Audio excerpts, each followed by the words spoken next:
On this episode of the Post House Podcast, we talk with our editor and producer, a world-traveling documentary filmmaker, an Onion aficionado, and our weirdo, but in a good way, Kirk Mason.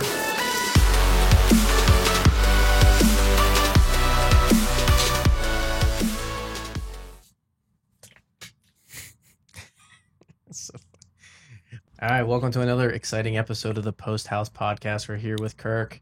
Kirk, how are you doing, buddy? Pretty good. How's the coffee? Nice and hot? Coffee's good. Any whiskey in that coffee? No. Not yet? Mm-mm. Not yet. Too early for that.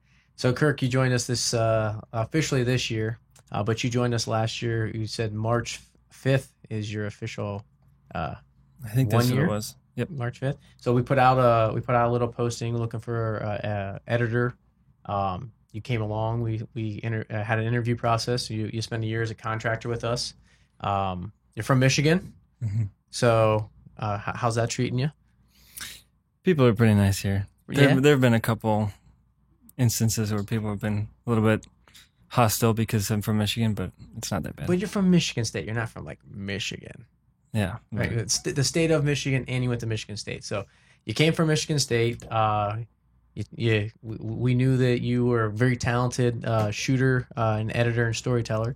That's why we brought you on. So tell me a little bit about like your background, like what got you into video. Well, I started, I guess, getting serious about it in college. I started off in college studying music, but I didn't like it very much. Still a musician, but doing it in school, it wasn't really for me. And I thought that making videos or making movies might be kind of fun. So I just joined the program there and met some really cool people. And I found out pretty quickly that I didn't really like fiction filmmaking. Right.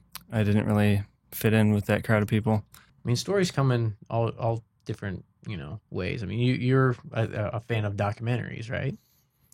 Yeah. So after a while, in the video and filmmaking program at Michigan State, I learned that I really liked stories that already existed. Okay. Because I maybe I didn't have to work as hard, or I liked that they were real and I could connect with people. That's the main thing. I really like just connecting with people and talking about that. And then if I could find a way to represent that in some artistic way, that's what I like doing.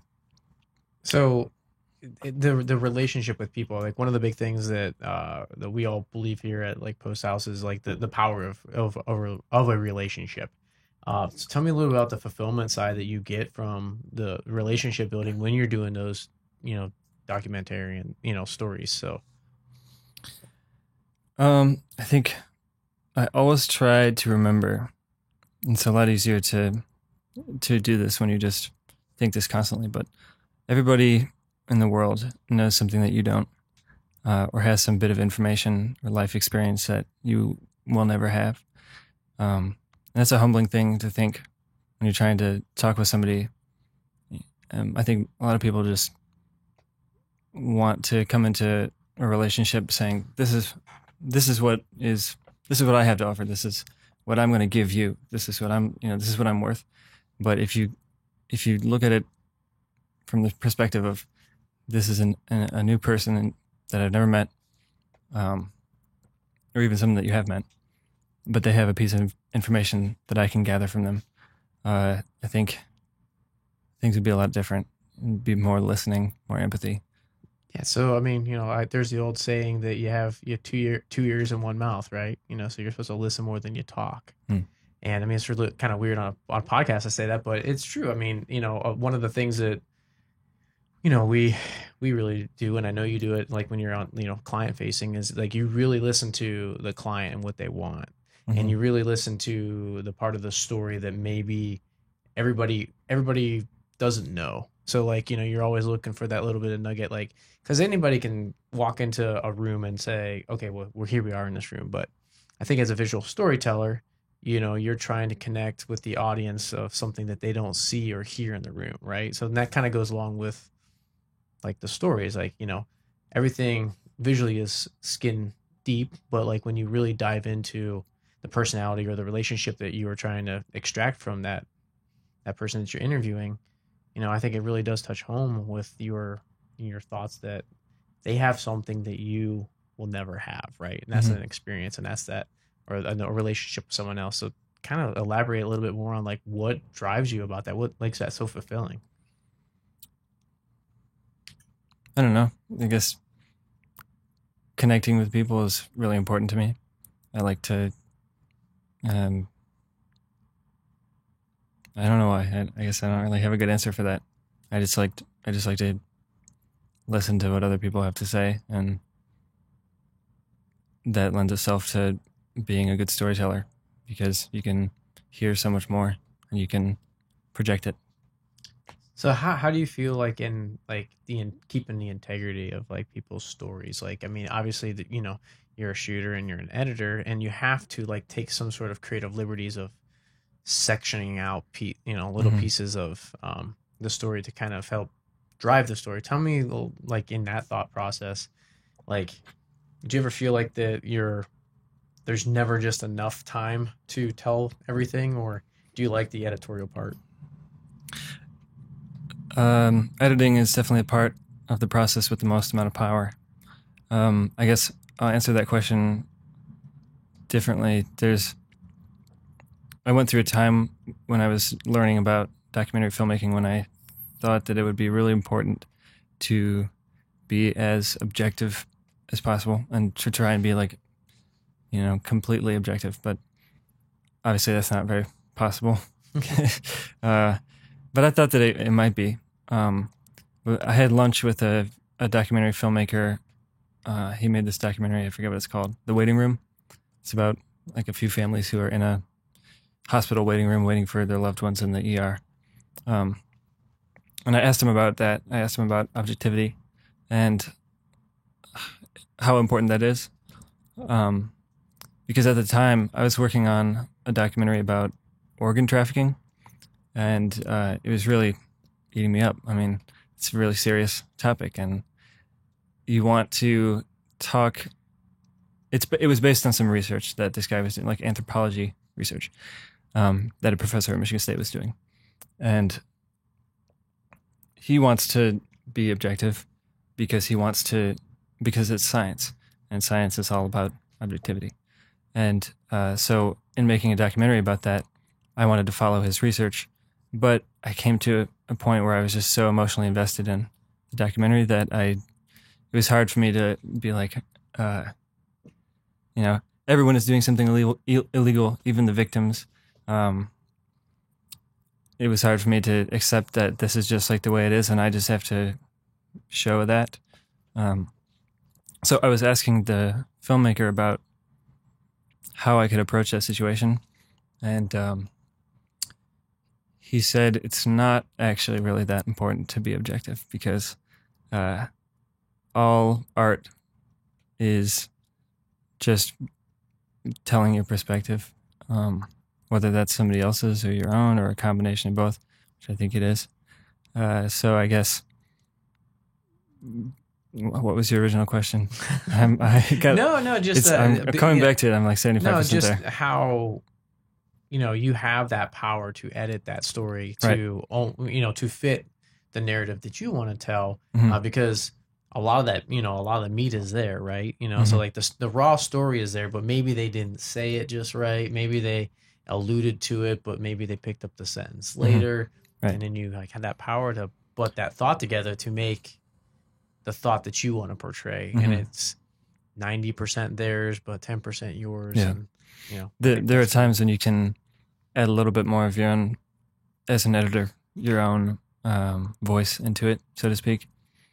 I think that's important to do sometimes, but I don't know. It's always about finding that balance of what you think that what you think they want to portray. That goes back to the whole connecting thing. Like if you connect with them, you have a better idea of where they're coming from, and that's really important.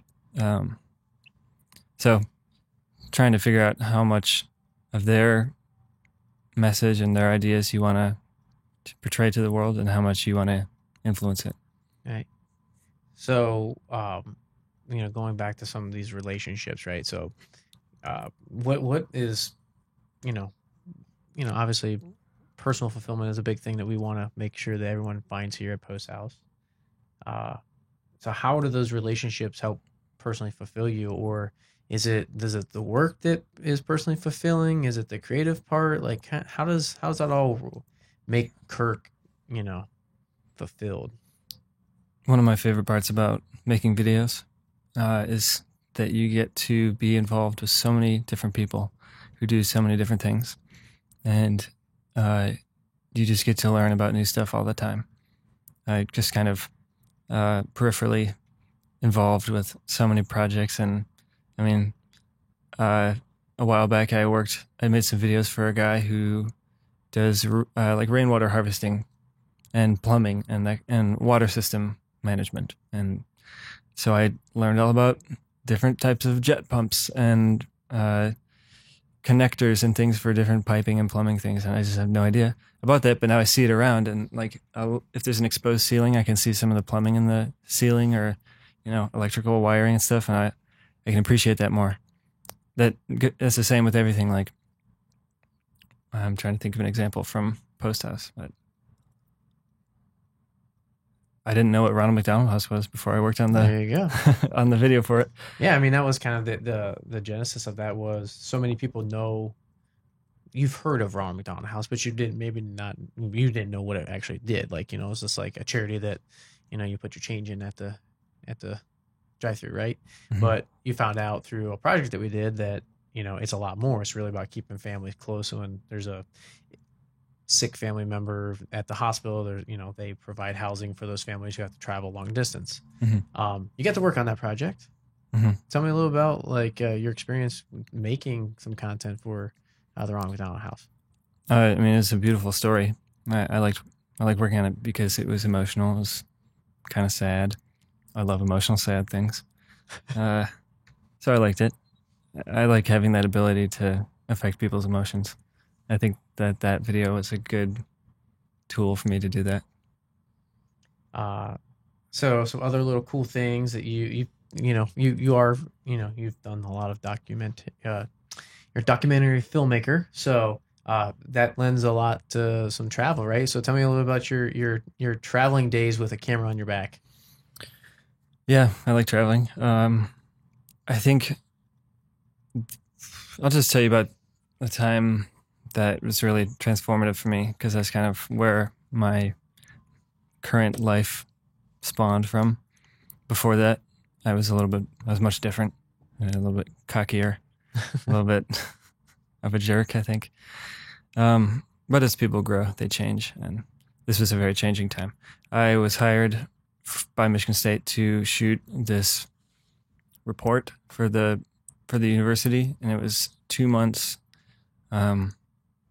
I would say on the road, but it was in the sky. I went to 6 countries and made about 5 to 10 minute documentaries in each country. And they were based on research that was happening from Michigan State.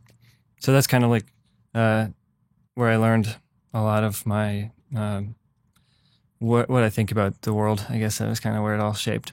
Met a lot of people, learned a lot of stuff, and since then I've just tried to travel as much as I can and get jobs that take me to other places, because it's really important for me to learn from other people and meet new people.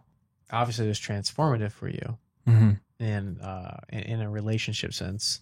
So tell me a little bit about the relationships that spawned from these travels. When you work in video production, and I think especially in documentary filmmaking, you get to work a lot of the time with people who dedicate their life to a very specific thing. Video can be a marketing tool. It can be a way to amplify some voice. And when you specifically make videos,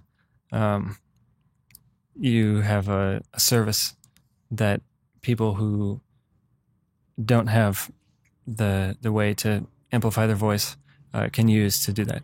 And so people who work in a specific field or craft for their entire life, they can be stronger and bolster their message through video. And that is what I mean when I say you get to peripherally work with people who who do all these cool things. Like, for instance, worked with a man who's been working in the same region of Rwanda for 30, 40 years or something like that, helping to grow bean varieties that are drought tolerant, drought resistant, and more nutritious. And to me, that guy's like a rock star. He's a celebrity because he has dedicated his whole life to doing that. That's crazy. I that just seems like so much effort. So I like involving myself with those people. So those are some of the relationships I like to pursue, because I just feel like I'm, starstruck with those scientists and other researchers who do that kind of thing. All right. So a couple more little things about you. If anyone walks by your office, you'll see it's the greenest office in the building. Mm-hmm. You got a big thing for plants, right? I mean, you idolize these rock star bean planters. Tell me a little about your room, man. Like, your room is like full of like plants. It's like what they call the planetarium, and not planetarium, the conservatory. The conservatory. That's what it is. Yeah, man. Tell me about your plants. Up until about 2 years ago, I would kill every plant and animal and pet that I had. And then I started dating Sarah, my partner, and she has a green thumb.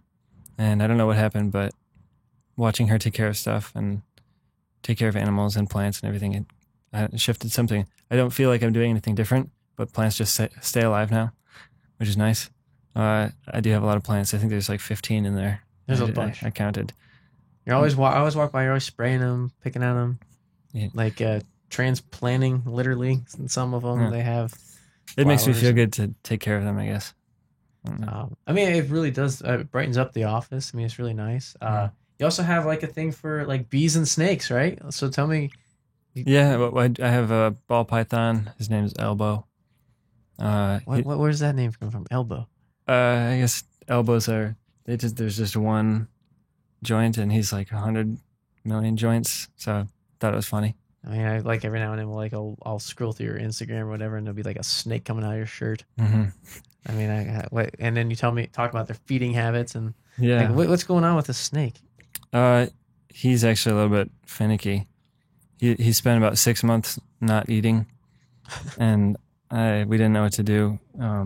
We actually were about to take him to there's a reptile person in town who's pretty well respected within the reptile community. A good resource in Columbus. And we were going to give it to him to just take care of, because he wasn't eating for us, but he ended up eating, so it's fine. Was it something like he wanted his food alive, or like what's the deal? He did eat a bunch of live rats, but then he stopped eating live rats, and we found out that he actually just wants frozen thawed rats. So now he eats those. Where does one get frozen thawed rats? PetSmart. PetSmart? Yeah. Is it PetSmart or PetSmart? So when you look at the logo, PETS is all one color, and MARTS is the other color. I think that's what it is. It's separated by color, so you can figure it out. I don't remember what it is. But from Michigan, I mean, like they say it one way or the other. Is it PetSmart or PetSmart? We just hunt our own food up there. I gotcha. So tell me a little bit more about some of these creative things you get to do. You got a passion for onions. You want to do an onion documentary? Like, tell me a little bit, like, what's going on with these onions also. I mean, you got snakes, bees, onions, plants, like, you travel. Mm-hmm. Interesting guy. Yeah, onions are cool. They that actually was one thing I kind of thought about or noticed when I was traveling, and when I still travel. I guess I kind of came to this realization that everybody eats onions. Everybody grows onions. Everybody. Except for Scott doesn't like it. Yeah. But they're grown all over the world. The Allium genus is everywhere. It's a worldwide plant. We've been cultivating it for thousands of years, and it's just kind of grown up alongside us as we've evolved and matured with society and everything. We've always had onions.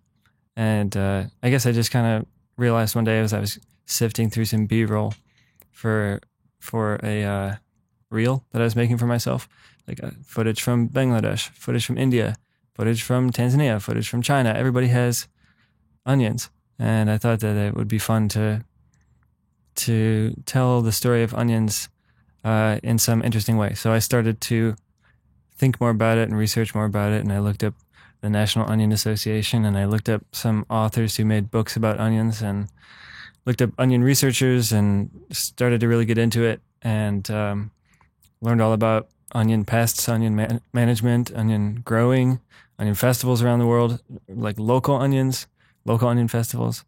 There's a big research center in India that I want to go to. They research onion and garlic because they're cousins. So my partner, Sarah, her dad grew up in one of the leading producing areas for onions in the country in Western New York. And as a kid, everybody in that area as a kid, like they go out and they pick weeds out of the muck because onions grow in mucky soil. So everyone works in the muck when they're kids. And I asked if he knew any onion farmers up there, and he said, "Oh yeah, of course, I can get you in contact with one." And I went up there and I interviewed the guy, and I spent a lot of time with him up there. He even let me drive the tractor that harvests the onions. It's kind of fun. But I think the point of it is not to talk about onions specifically, but to use onions as kind of a storytelling tool to talk about different stories of different cultures and different people. I think there's a lot there. And even talking with the person that I talked with at the National Onion Association, we had this long conversation about it. She's really excited about it too, because of course she loves onions.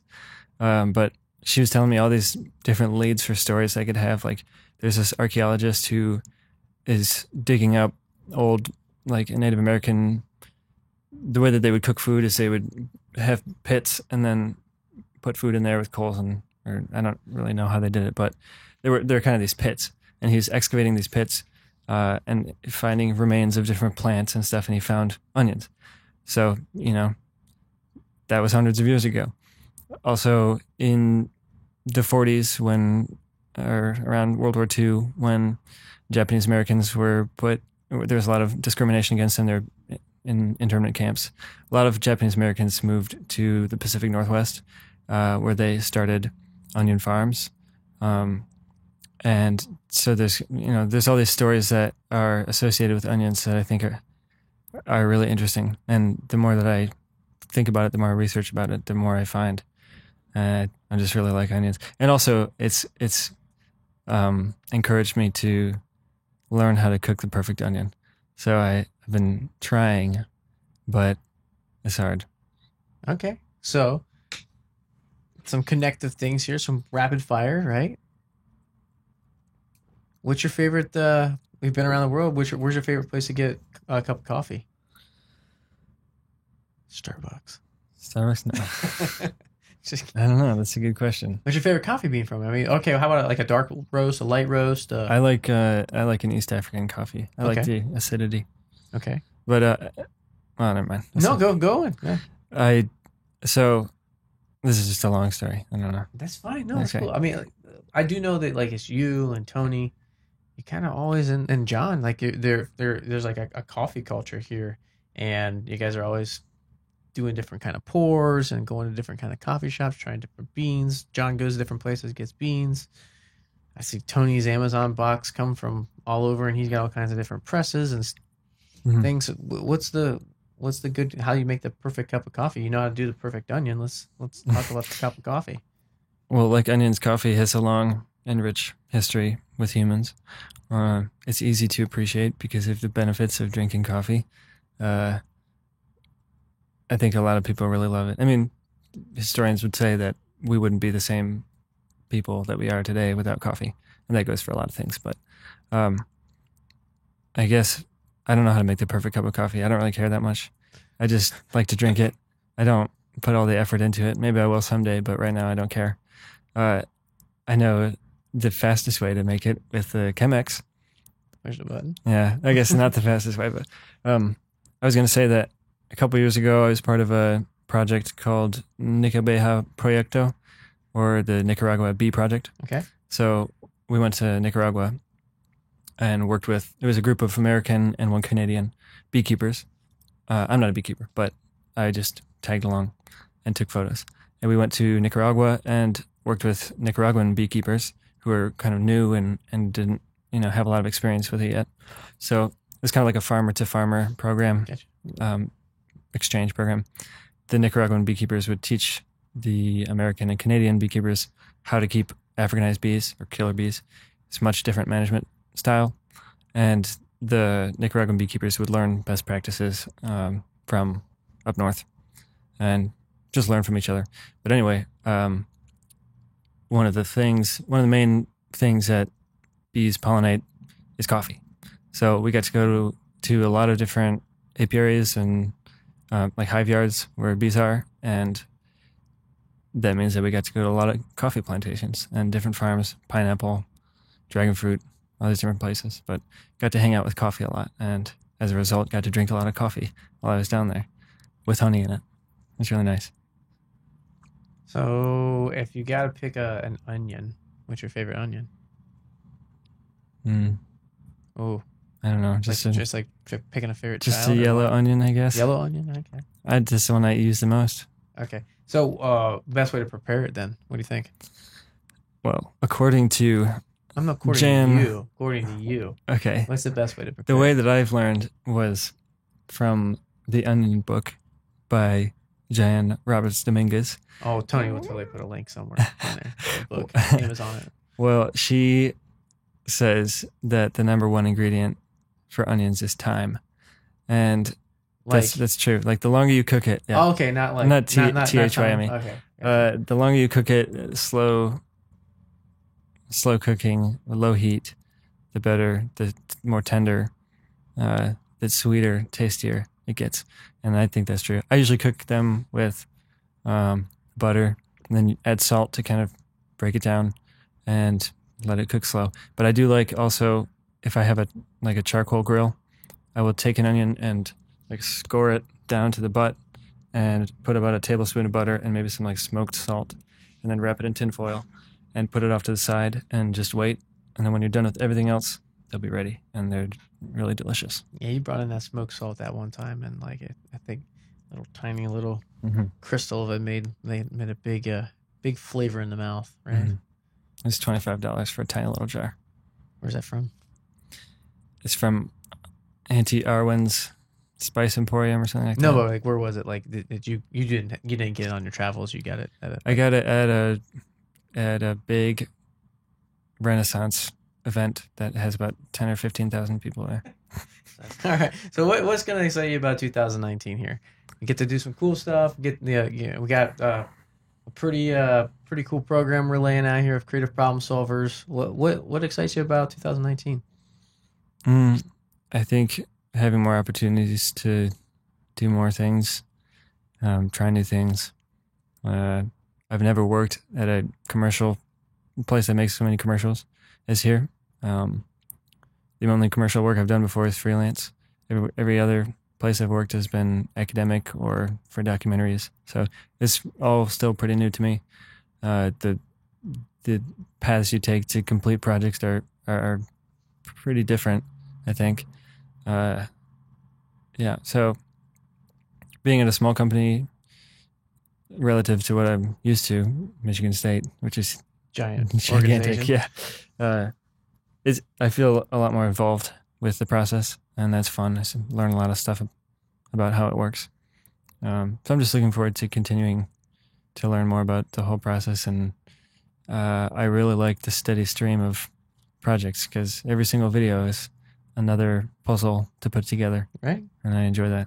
So would you say that that's creatively fulfilling then, like that you get the variety of things that you get to work on? Yeah, I think the combination of meeting and learning from different people in different fields, and then taking their need and spinning it into something that they can use to better themselves and their business is fun to do that. And like I was saying, each video is a puzzle to put together. All right, man. Well, thank you very much for taking time today. I appreciate it. Mm-hmm. Talk to you soon, man. Bye.